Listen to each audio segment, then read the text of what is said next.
Shalom Ibu Bapak Sobat Maestro terkasih dan umat Tuhan dimanapun berada.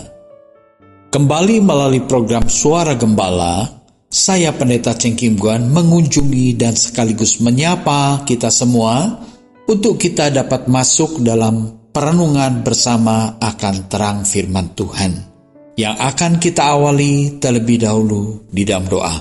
Mari kita berdoa. Kembali kami menghadap tahta anugerah-Mu, ya Allah Bapa yang penuh dengan cinta kasih yang kami kenal di dalam nama Tuhan Yesus Kristus.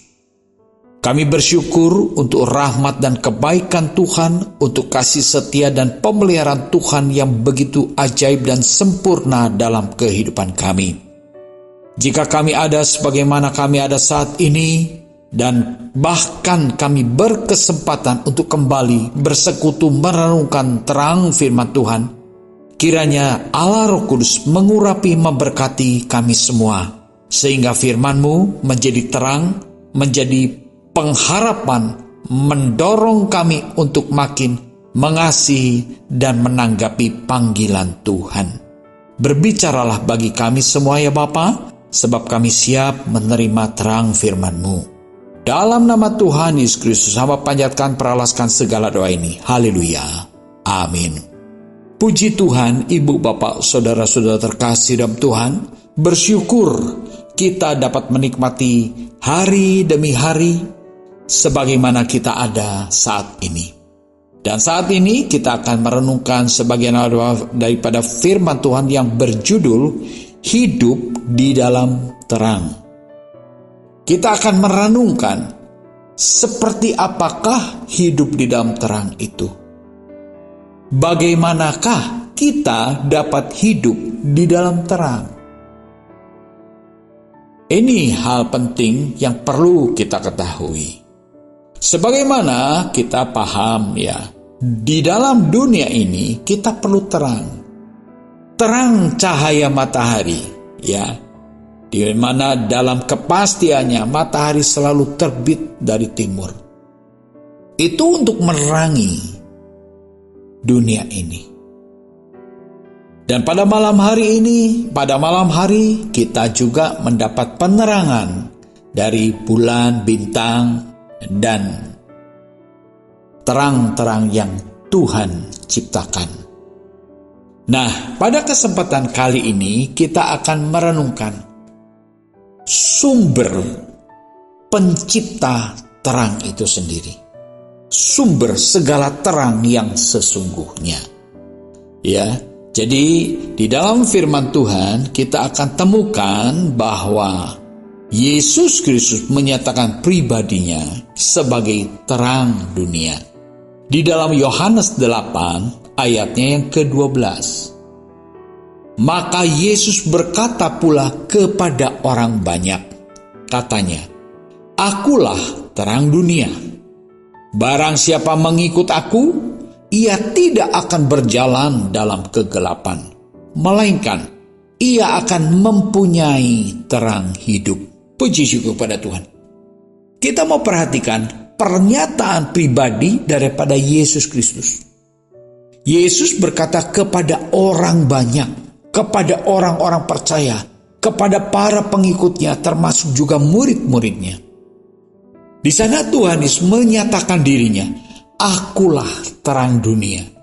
Akulah sesungguhnya pencipta segala terang.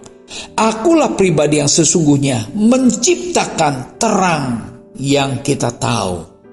Ya, kita tahu tadi matahari itu terang menerangi bumi ini.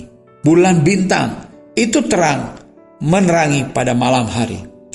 Tetapi di balik semua yang kita tahu dari terang yang ada, kita mau merenungkan siapakah sang pencipta terang itu. Siapakah yang menciptakan bulan bintang dan juga matahari. Nah, Tuhan Yesus menyatakan dirinya, Akulah terang dunia. Sumber segala terang adalah Yesus Kristus.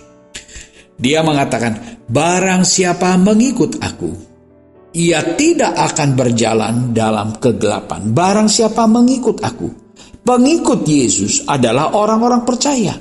pengikut Yesus disebut orang Kristen. Nah, disinilah kita mau merenungkan identitas dan bagaimana seharusnya kita menyatakan diri bagi dunia sebagai orang-orang percaya. Yaitu sebagai orang percaya kita dituntut untuk mengikut Yesus. Ini kerinduan Tuhan, kerinduan Bapa, agar kita sebagai umat tebusannya, umat yang sudah ditebus, dibebaskan dari kegelapan, agar menjalani sisa hidupnya dengan cara mengikut Yesus. Barang siapa mengikut aku, mengikut Yesus, ia tidak akan berjalan dalam kegelapan. Pengikut Yesus tidak akan berjalan dalam kegelapan. Pengikut Yesus, setia mengikut Yesus, maka dia akan mempunyai terang hidup. Bukan hanya berjalan di dalam terang, tapi bahkan memiliki terang hidup. Puji syukur pada Tuhan. Nah, inilah perlunya kita membuka hati, bukan cuma percaya, tapi menerima Yesus sebagai juru selamat kita. Menerima Yesus sebagai sumber terang hidup kita. Supaya apa? Kita bisa memiliki. Karena apa? Karena kita menerima Yesus. Ibu bapak saudara terkasih, terang itu sangat dibutuhkan oleh umat manusia. Dan kita menyadari, bersyukur jika pada kesempatan kali ini kita dapat merenungkan bersama sumber terang itu sendiri, yaitu pribadi Yesus yang menyatakan, akulah terang dunia. Barang siapa saja, latar belakang suku bangsa apapun tidak dibatasi.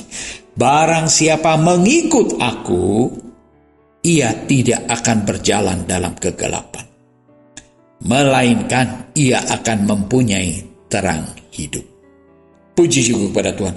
Yesus menyatakan dirinya sebagai sumber terang bagi dunia, yang artinya terang yang menyinari dan mengusir kegelapan.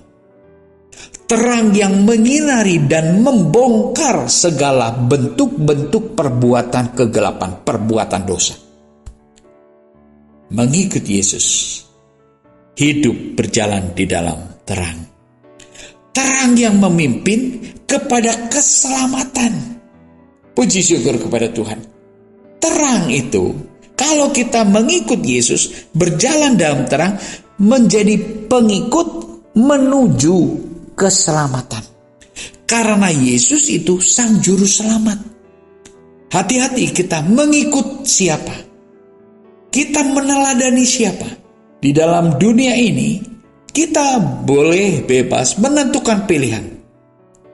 Siapa yang mau kujadikan sebagai penasehat? Siapa orang yang kuteladani? Siapa orang yang kuikuti dengan setia? Itu pilihan bebas. Kita boleh memilih. Tetapi ketika kita merenungkan bagian ini, ternyata kita mesti menjatuhkan pilihan kita untuk menjadi pengikut Yesus yang adalah sumber segala terang. Dia akan memimpin kita ke dalam keselamatan. Berjalan di dalam terang akan mempunyai terang. Puji syukur pada Tuhan. Lalu kita juga akan melihat bahwa penetapan Yesus bagi orang-orang percaya. Yesus itu menetapkan satu penetapan kepada para pengikutnya, kepada orang-orang percaya. Dikatakan di dalam Matius 5 ayat yang ke-14. Dikatakan, kamu adalah terang dunia. Kota yang terletak di atas gunung tidak mungkin tersembunyi. Ini pernyataan Yesus juga kepada orang-orang percaya. Pernyataan Yesus juga kepada orang banyak. Sepertinya bertolak belakang dengan apa yang kita baca di dalam ayat pertama tadi. Yohanes 8:12. Dikatakan, akulah terang dunia. Yesus menyatakan diri, akulah terang dunia. Tetapi di dalam Matius ini dikatakan, kamu terang dunia. Loh, bagaimana ini? kok sepertinya tidak konsisten. Sebetulnya tidak ada yang bertolak belakang dan tidak ada yang berlawanan. Ketika kita merenungkan dengan sebaik-baiknya. Di dalam ayat pertama tadi dikatakan, akulah terang dunia. Barang siapa mengikut aku, dia akan mempunyai terang hidup. Jadi pengikut Kristus, dia mempunyai terang hidup. Dari sebab itu, Tuhan Yesus katakan dan nyatakan, identitas sebagai orang-orang percaya, kamu adalah terang dunia. Puji syukur kepada Tuhan. Kita harus berfungsi sebagai terang bagi dunia. Kota yang terletak di atas gunung, sekalipun kita terpencil, sekalipun kita jauh dari keramaian, kota yang di atas gunung katanya ya, tidak mungkin tersembunyi. Ketika kita berfungsi sebagai terang, kita berperan sebagai terang, kehidupan kita memiliki dampak. Puji syukur kepada Tuhan. Nah, kita akan lihat pengikut Yesus menjadi terang bagi dunia sebab mempunyai terang hidup. Dan bagaimana perlakuan orang terhadap kita jika kita berperan sebagai terang. Jika kita orang-orang percaya ini berfungsi sebagai terang, bagaimana perlakuan orang-orang terhadap kita? Kita akan lihat di dalam Matius 5 ayatnya ke-15. Lagi pula, orang tidak menyalakan pelita lalu meletakkannya di bawah gantang, melainkan di atas kaki Dian, sehingga menerangi semua orang di dalam rumah itu. Ini pemahaman yang Tuhan Yesus ajarkan kepada orang banyak, bagaimana perlakuan orang-orang terhadap terang itu sendiri. Terhadap pribadi yang adalah terang dunia. Terhadap pribadi orang-orang percaya diperlakukan seperti apa? Ia akan diletakkan di atas kaki Dian. Orang-orang membutuhkan terang. Orang-orang akan meletakkan kita, orang-orang percaya, pada posisi yang tepat. Dia tidak akan meletakkan kita di kolong, di bawah gantang. Melainkan kita ini akan diposisikan, ditempatkan di tempat yang sepadan, di tempat pada tempatnya, supaya terang cahaya kehidupan kita itu menyinari orang-orang di sekitar kita. Inilah kehidupan pengikut Kristus, kehidupan yang berdampak, kehidupan yang bermakna dan menjadi berkat, menerangi orang di sekitar kita dan juga menjadi teladan bagi orang-orang di sekitar kita. Ini penetapan daripada Tuhan. Maka sebab itu kita perlu hidup di dalam terang Kristus. Dan memang apa yang Tuhan nyatakan, menetapkan kita orang percaya sebagai terang dunia, itu sudah dinubuatkan jauh sebelumnya, ratusan tahun sebelumnya. Sebelum Tuhan menyatakan, kamu adalah terang dunia. Itu sudah dinubuatkan. Jadi perencanaan Allah mempersiapkan umat tebusannya menjadi terang dunia itu dengan penuh persiapan yang akurat. Coba kita akan lihat. Umat Tuhan dinubuatkan untuk menjadi terang bagi dunia. Yesaya 60 ayatnya yang ke-1. Dikatakan, bangkitlah, menjadi teranglah, sebab terangmu datang dan kemuliaan Tuhan terbit atas kamu. Ini nubuatan yang dituliskan oleh Nabi Yesaya. Tentang apa? Tentang apa yang terjadi di dalam penggenapan janji Allah, mengirimkan Mesias, mengirimkan terang bagi dunia, yaitu Yesus Kristus. Ya, jadi sebelum Yesus Kristus datang, ini sudah dinubuatkan, sudah dalam rencana rangkaian Allah, rangkaian rencana Allah yang begitu ajaib dan sempurna. Dikatakan bangkitlah, menjadi teranglah. Dari sebab itu kita sebagai umat Tuhan, orang-orang percaya, kita mesti bangkit. Bangkit dari apa? Dari kematian rohani. Bangun dari ketiduran rohani. Dan ingatlah, kita sudah ditetapkan untuk menjadi terang. Jangan sampai di akhir zaman, hidup dalam kegelapan dunia yang gelap ini, kita malah tertidur. Mari orang-orang percaya, mari umat tebusan Tuhan, kita bangkit. Kita perlu menjadi terang. Sebab terangmu datang dan kemuliaan Tuhan terbit atas kamu. Pengikut Tuhan yang berjalan di dalam terang, dia akan memiliki terang itu sendiri. Dia akan memancarkan kehidupan yang memuliakan Tuhan. Kehidupan kita harus berfungsi sebagai terang. Kehidupan kita harus nyata hidup memuliakan Tuhan. Sebab apa? Sudah dinubuatkan.